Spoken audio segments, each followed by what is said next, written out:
नमस्कार. आपल्या उजनी धरण अपडेट न्यूज चॅनलमध्ये आपल्या सर्वांचं मनापासून स्वागत. आज 23 मार्च 2024. आज सकाळी उजनी धरणाची पाणी स्थिती काय आहे, उजनी धरणातून भीमा नदीत पाणी सोडलेलं कुठपर्यंत पोहोचलंय, ते बंद केलं की नाही आणि कधी बंद करणार आहेत, याबद्दल आपण सविस्तर माहिती घेणार आहोत. खरं तर उजनी धरणाच्या नियोजनाचा जो बोजवारा उडलेला आहे, उडतो आहे आणि आणखीही उडवणार आहेत, त्याचाच कळस आता ह्या उजनी धरणातून भीमा नदीत पाणी सोडल्यानंतरचा दिसून आला आहे. खरं तर उजनी धरणातून केवळ 6 TMC पाणी सोलापूर शहरासाठी, पंढरपूर, मंगळवेढा शहरासाठी सोडण्याचं नियोजन होतं यांचं. खरं तर सोलापूर शहरासाठी औज किंवा चिंचपूर बंधारामध्ये केवळ अर्धा TMC पाणी साठलं जातं. त्या अर्धा TMC पाण्यासाठी जवळपास 6 TMC पाण्यात सोडण्याचं नियोजन केलेलं आहे. परंतु आत्तापर्यंत आज सकाळपर्यंत उजनी धरणातून 8 TMC पाणी नदीद्वारे गेलेलं आहे. खरं तर नदीला पाणी सोडण्याच्या अगोदर कालव्याद्वारे एक पाण्याची पाळी दिली असती किंवा कालव्यातून पाणी सोडून पुढं नदीत सोडून जर पाणी पुढं पाठवलं असतं तर नदीकरांचंही भागलं असतं आणि कालव्यावर शेती असणाऱ्या लोकांचंही भागलं असतं. परंतु असं शेतकऱ्याच्या हिताचं नियोजन राजकारण्याच्या डोक्यात नाही, ना प्रशासनाच्या डोक्यात नाही. राजकारणापुरतं, आपल्या कारखान्यापुरतं आपल्या कारखान्याला ऊस कसा आला पाहिजे, कसा टिकला पाहिजे, यासाठी प्रयत्न करताना दिसून येत आहेत. परंतु शेतकऱ्याची इतर जी काही पिकं आहेत, जनावरं आहेत, त्यांच्यासाठी कोणताही पुढारी, कोणताही आमदार प्रयत्न करताना दिसत नाही, करणार पण नाही, कारण तेवढी त्यांची ताकद नाही. खरं तर वरच्या धरणातून 10 TMC पाण्यासाठी करमाळ्याचे उजनी संघर्ष समितीचे अध्यक्ष प्राध्यापक शिवाजीराव बंडगर यांनी खूप प्रयत्न केले, जन आंदोलनं केली, परंतु त्या प्रयत्नाला दुर्दैवानं यश आलं नाही. कारण त्यांना राजकीय पाठबळ देण्याची गरज असताना कोणत्याही आमदारांनी त्यांना सपोर्ट केला नाही किंवा वर मागणी लावून धरली नाही. खरं तर मला तर ही आपल्या जिल्ह्याला पालकमंत्री परका लाभल्यामुळं ह्या जिल्ह्याची ही अवस्था गेल्या 2-4 वर्षापासून चालू आहे. ही दुर्दैवाची बाब आहे. आपल्या जिल्ह्यातला पालकमंत्री असेल तर आपल्या जिल्ह्यातल्या शेतकऱ्यांची, शेतीची, पिकाची जाणीव असते, जाण असते. त्यामुळे तो प्रयत्न आतापर्यंत झालेला होता, परंतु इथून पुढे होईल असं मला वाटत नाही. तर आज सकाळी उजनी धरणाची स्थिती बघू.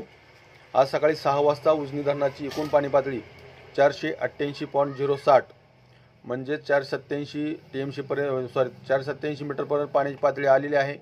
कालव्याच्या बेडवरील पाणी आता खाली गेलेलं आहे.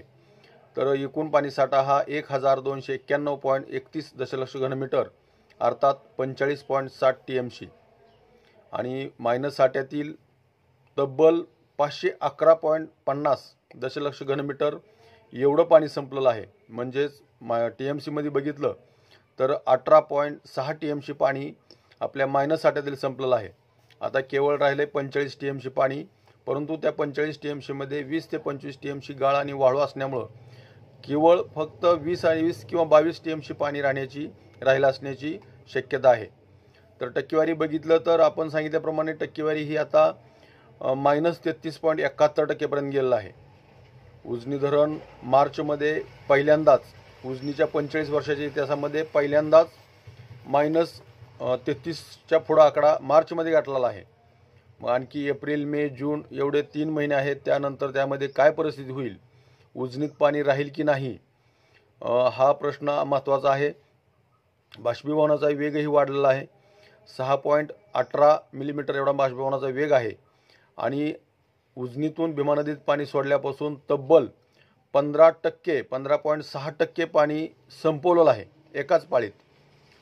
गेल्या 10 दिवसामध्ये 15% पाणी संपलेलं आहे आणि पुढील आणखी 3-4 महिने कसे जातील याचा विचार न केलेला बरा. उजनीतून आणखीही भीमा नदीमध्ये 6000 क्युसेकचा विसर्ग चालू आहे. औज बंधाऱ्याच्या खाली, चिंचपूर बंधाऱ्याच्या खाली असणारे 2-3 बंधारे आहेत. हिळ्ळे असेल किंवा अक्कलकोट साईडला, उत्तर दक्षिण सोलापूर साईडला जी बंधारे आहेत, त्या बंधाऱ्यात पाणी म्हणजे यावं, पिण्यासाठी जरी पाणी सोडण्यात यावं असं त्या परिसरातील शेतकऱ्यांची मागणी आहे. ती रास्तच मागणी आहे. परंतु दुर्दैवाची गोष्ट अशी की आपल्या जो कर्नाटकचा भाग भीमा नदी काठीला जोडलेला आहे, त्या भागात मात्र कसलीही वीज बंद नाही. 24 तास पाणी उपसा चालू आहे आणि आपल्या सोलापूर जिल्ह्यातलं जे धरण असून सुद्धा आपल्या जिल्ह्यातल्या शेतकऱ्यांना पाणी उपसाबाबत जिल्हाधिकाऱ्यांनी बंधन घातले आहेत. फौजदारी कारवाई करू असं त्यांनी पत्र काढलं आहे. परंतु कर्नाटकमधून जे पाणी उचललं जातं उजनीचं, भीमे नदीचं, त्यावर कसलीही बंधन नाहीत. म्हणजे आपण पिकवायचं आणि खायचं कर्नाटकनं, हे दिवस कुठपर्यंत चालणार? नियम सगळ्याला सारखा असायला पाहिजे, परंतु तसं होताना दिसत नाही. कर्नाटकचे शेतकरी बिनधास्तपणे पाणी उपसा करतात आणि आपल्या शेतकऱ्यांवर मात्र कलेक्टर दमबाजी करतात, गुन्हे दाखल करण्याची धमकी देतात. ही परिस्थिती बिकट आहे. ज्या भागात उजनी धरण बांधलं गेलं आहे त्या भागालाच उजनी धरणाच्या पाण्यासाठी टाहो फोडावं लागत आहे. तर अशाच उजनीच्या ताज्या घडामोडीसाठी, ताज्या अपडेटसाठी आपल्या उजनी धरण अपडेट न्यूज चॅनलला लाईक करा, सबस्क्राईब करा, शेअर करा. उजनी धरण अपडेटसाठी बेंबळेहून सिद्धेश्वर शिंदे. धन्यवाद.